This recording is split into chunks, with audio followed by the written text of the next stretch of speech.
अस्सलाम वालेकुम, मैं चांद वेलकम करता हूं इलेक्ट्रिकल फंक्शंस यूट्यूब चैनल में।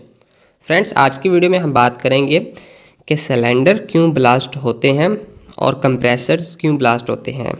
आज हम बात करेंगे R600A रेफ्रिजरेंट वाले सिलेंडर और इसके कंप्रेसर में, जिसमें R600A R601 refrigerant gas charge होती हो।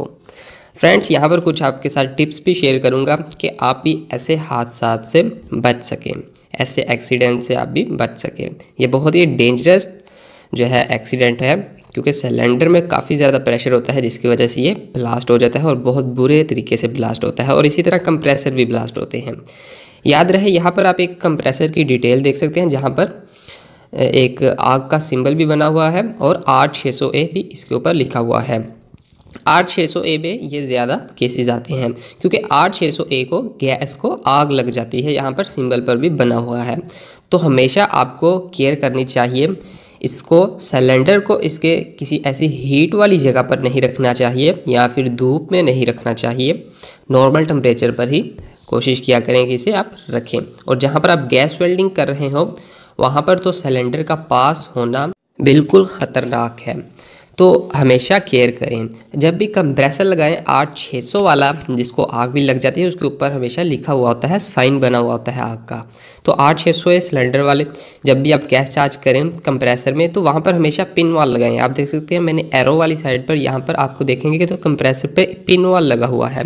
तो पिन वाल लगाने से ये फ़ायदा होगा कि आपको बाद में पंच नहीं करना पड़ेगा। आप पिन वाल को सिर्फ लाइन गेज उतारी और इसको कैप लगा दिया। तो पंच करने से क्या होगा, अगर आप पंच करेंगे, मान लीजिए आपका पंच कहीं से हल्का सा भी लीकेज है, तो आपका जो कंप्रेसर है उसको आग लग सकती है। मतलब अंदर आग, गैस को आग लगेगी और कंप्रेसर ब्लास्ट हो सकता है। ये एक बहुत ही इंपॉर्टेंट केयर है इसकी R600A की। और इसके सिलेंडर को हमेशा नॉर्मल टेम्परेचर पर रखें, इसको धूप पर ना रखें और इसको हाइट से गिरने से ज़रूर बचाएं। और अगर ये आसपास पड़ा है तो इस सिलेंडर के आसपास कभी भी गैस वेल्डिंग का काम ना करें। और लाजमी से चेक किया करें कि अच्छे से इसका वॉल जो है वो बंद है, ऑफ है। हल्का सा भी अगर लीकेज हो, आप आसपास इसके गैस वेल्डिंग कर रहे हो, तो ये आग को आसानी से पकड़ लेगी और ब्लास्ट होने के चांसेस बन जाएंगे। तो फ्रेंड्स, ये एक छोटी सी वीडियो थी, लेकिन एक इम्पोर्टेंट इन्फॉर्मेशन थी। तो उम्मीद करता हूँ आपको समझ में आ गई होगी कि R600A को आग लगती है। वीडियो पसंद आए तो लाइक करें, चैनल पर नहीं है तो सब्सक्राइब करें। अल्लाह हाफिज़।